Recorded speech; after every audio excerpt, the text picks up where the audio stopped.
ഇതാണ് മക്കളെ കുട്ടാപ്പു ബോട്ടുകൾ. ഇത് 80s 90s കിഡ്സിനൊക്കെ സ്ഥിരം പരിചയമായിരിക്കും. അവരൊക്കെ ഇത് ഓടിച്ച് നടന്നിട്ടുള്ളവരാണ്. പക്ഷേ ഇപ്പോഴത്തെ ഈ 2000 കിഡ്സിന് ഇത് വലിയ പരിചയം കാണില്ല.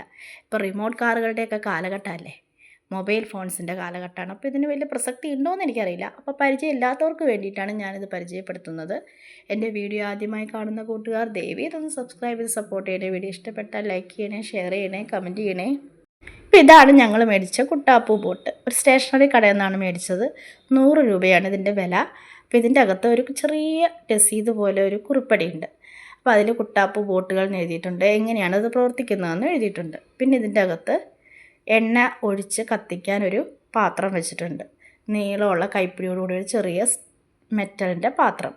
പിന്നെ 2-3 തിരി വെച്ചിട്ടുണ്ട്. നമുക്ക് കത്തിക്കണം. അത് ഇതിൽ വെച്ചിട്ടാണ് കത്തിക്കുന്ന, എണ്ണ ഒഴിക്കുന്ന പാത്രത്തിൽ വെച്ചിട്ടാണ് തിരി കത്തിക്കേണ്ടത്. ഞാൻ കാണിച്ചു തരാം. പിന്നെ ഉള്ളതൊരു ഡ്രോപ്പറാണ്. ഈ ഡ്രോപ്പർ എന്തിനാണെന്ന് വെച്ചാൽ ഈ ബോട്ടിൻ്റെ അടിവശത്ത് 2 ചെറിയ കുഴലുകളുണ്ട്. ആ കുഴലുകളിൽ നമ്മൾ വെള്ളം നിറയ്ക്കണം ബോട്ട് ഓടുന്നതിന് വേണ്ടി. അപ്പോൾ അതിന് വേണ്ടിയിട്ടുള്ളതാണ് ഈ ഡ്രോപ്പർ. അപ്പോൾ ഇതാണ് നമ്മുടെ കുട്ടാപ്പൂ ബോട്ട്. നമുക്കിത് പ്രവർത്തിപ്പിക്കാം. വെരി ഇൻട്രസ്റ്റിംഗ് ആണേ.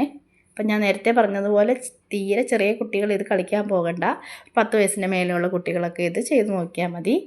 പേരൻസിൻ്റെ സഹായത്തോടുകൂടി ചെയ്യുന്നതാണ് നല്ലത്.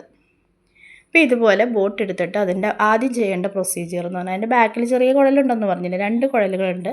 അപ്പോൾ അതിൽ ഏതെങ്കിലും ഒരു കുഴലിൽ നമ്മൾ വെള്ളം ഒഴിച്ചു കൊടുക്കുക. അപ്പോൾ മറ്റേ കുഴലിലൂടെ വെള്ളം പുറത്ത് വരും.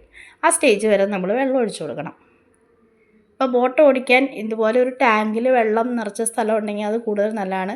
അതില്ലാത്തവർ ഒരു ചെറിയ ബേസൺ പോലത്തെ പാത്രത്തിൽ വെള്ളം എടുത്ത് റെഡിയാക്കി വെച്ചേക്കുക ബോട്ട് ഓടിക്കാനായിട്ട്.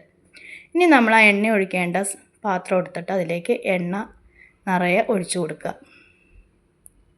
ഇനി അതിലേക്ക് നമ്മൾ ആ തന്നിരിക്കുന്ന തിരിയില്ലേ, ആ തിരിയിൽ ഒരെണ്ണം ഇട്ട് കൊടുക്കുക.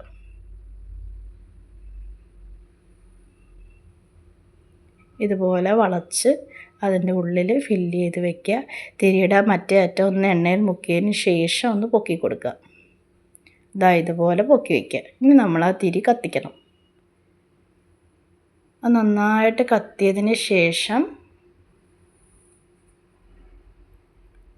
നമ്മളതെടുത്ത്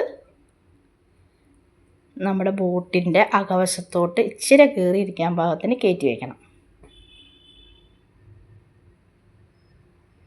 ഇപ്പോൾ തിരി കത്താൻ വേണ്ടി വെയിറ്റ് ചെയ്യുന്നതാണേ. ഇപ്പോൾ ഇതുപോലെ കയറ്റി വയ്ക്കുക. ഇത് എത്രയും കയറ്റി വെച്ചാൽ, കൂടുതൽ അകത്തോട്ട് കയറ്റി വെച്ചാൽ കെട്ട് പോകാൻ പാടില്ല. ഇതിങ്ങനെ കത്തി തന്നെ ഇരിക്കണം. കത്തിയെന്ന് ഉറപ്പായി കഴിഞ്ഞാൽ നമ്മളെടുത്ത് ഈ ബോട്ടിനെ വെള്ളത്തിലേക്ക് ഇട്ട് കൊടുക്കുക. ഇതുപോലെയാണ് നമ്മുടെ ബോട്ട് പ്രവർത്തിക്കുന്നത്. ചെറിയൊരു സൗണ്ട് കൂടി ഉണ്ടാക്കും. നല്ല രസമാണ്. ആ എണ്ണ തീരുന്നത് വരെ ഇതിങ്ങനെ ഓടിക്കൊണ്ടിരിക്കും. കുട്ടികൾക്കൊക്കെ ഭയങ്കര ഇഷ്ടമാവുന്നൊരു ബോട്ടാണിത്.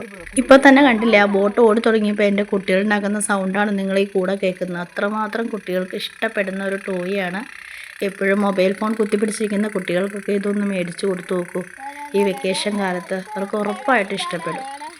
അപ്പോൾ എൻ്റെ വീഡിയോ ഇഷ്ടപ്പെട്ടെങ്കിൽ ദയവ് ഇതൊന്ന് ലൈക്ക് ചെയ്യണേ, സബ്സ്ക്രൈബ് ചെയ്ത് സപ്പോർട്ട് ചെയ്യണേ. ഇത് ഉപയോഗിച്ചിട്ടുള്ളവരൊന്ന് കമൻറ്റ് ചെയ്യണേ. Thank you.